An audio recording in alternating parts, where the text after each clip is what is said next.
মানবজাতির ইতিহাসের এক কঠিন সন্ধিক্ষণ।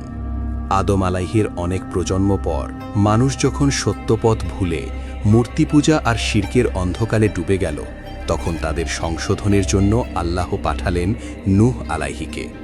তিনি ছিলেন মানবজাতির প্রথম রাসূল। 1 বছর নয়, 2 বছর নয়, দীর্ঘ 950 বছর ধরে তিনি তার জাতিকে অক্লান্তভাবে ডাকলেন। তিনি বললেন, হে আমার সম্প্রদায়, তোমরা এক আল্লাহর ইবাদত করো, তিনি ছাড়া তোমাদের আর কোনো ইলাহ নেই। তোমরা কি তাকে ভয় করবে না? কিন্তু বিনিময়ে তিনি কি পেলেন? তার জাতি তাকে নিয়ে ঠাট্টা করল। তারা বলল, তুমি তো আমাদের মতোই সাধারণ মানুষ, তোমার সাথে যারা আছে তারা তো সমাজের নিচু শ্রেণীর অল্প কয়েকজন, আমাদের চেয়ে তোমার বিশেষ কোনো শ্রেষ্ঠত্ব তো আমরা দেখছি না। তিনি যখনই তাদের বোঝাতে যেতেন, তারা কানে আঙুল দিয়ে রাখত, কাপড় দিয়ে মুখ ঢেকে পালিয়ে যেত। নূহ আলাইহি ধৈর্য হারাননি। কখনো গোপনে, কখনো প্রকাশে তিনি দাওয়াত দিয়ে গেছেন। কিন্তু শেষ পর্যন্ত আল্লাহ জানিয়ে দিলেন, যারা ঈমান এনেছে তারা ছাড়া আর কেউ বিশ্বাস স্থাপন করবে না। আল্লাহর নির্দেশ এলো এক বিশাল নৌকা বা সাফিনা বানানোর। নূহ আলাইহি যখন শুকনো ময়দানে কাঠ দিয়ে নৌকা বানাতে শুরু করলেন, তখন কাফেররা পাশ দিয়ে যাওয়ার সময় হাসাহাসি করত। তারা বিদ্রূপ করে বলতো, হে নূহ, তুমি তো নবী ছিলে, এখন হঠাৎ কাঠ মিস্ত্রি হয়ে গেলে নাকি? নূহ আলাইহি শান্তভাবে জবাব দিলেন, আজ তোমরা আমাদের নিয়ে ঠাট্টা করছো, কিন্তু শীঘ্রই এমন এক আযাব আসবে যখন আমরা তোমাদের নিয়ে ঠাট্টা করব। অবশেষে সেই ভয়াবহ মুহূর্ত এলো। আল্লাহর পক্ষ থেকে সংকেত এলো। নূহ আলাইহির ঘরের চুলা বা তান্নুর থেকে পানি উথলে উঠল। চারপাশ থেকে পানি উঠতে শুরু করলো, আর আকাশ ভেঙে নামলো অবিরাম বৃষ্টি।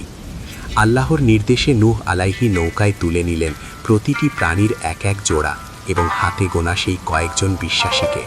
পানি এত দ্রুত বাড়ল যে বড় বড় পাহাড়ের মতো ঢেউ উঠতে শুরু করল।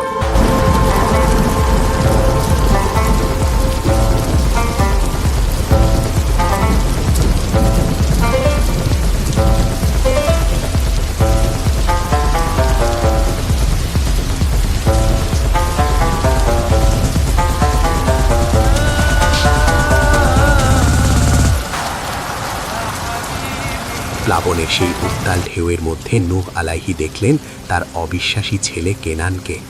বাবা হিসাবে মনটা কেঁদে উঠল।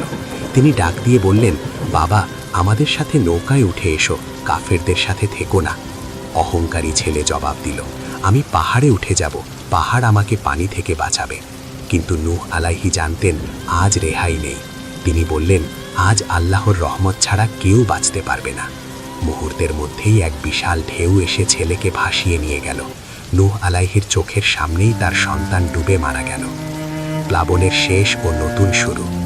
অবিশ্বাসী জাতি যখন পুরোপুরি ধ্বংস হয়ে গেল, তখন আল্লাহর নির্দেশে আকাশ তার বৃষ্টি থামালো এবং পৃথিবী তার পানি শুষে নিল।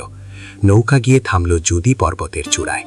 নূহ আলাইহি আল্লাহর শুকরিয়া আদায় করলেন। শুরু হলো এক নতুন পৃথিবী। নূহ আলাইহির এই গল্প আমাদের শেখায় চরম ধৈর্যের কথা, শিরকের ভয়াবহ পরিণতির কথা, আর সবচেয়ে বড় শিক্ষা হলো আল্লাহর অবাধ্য হয়ে কোনো পাহাড়ের চূড়ায় আশ্রয় পাওয়া যায় না। মুক্তি মেলে কেবল তারই দেখানো নৌকায়।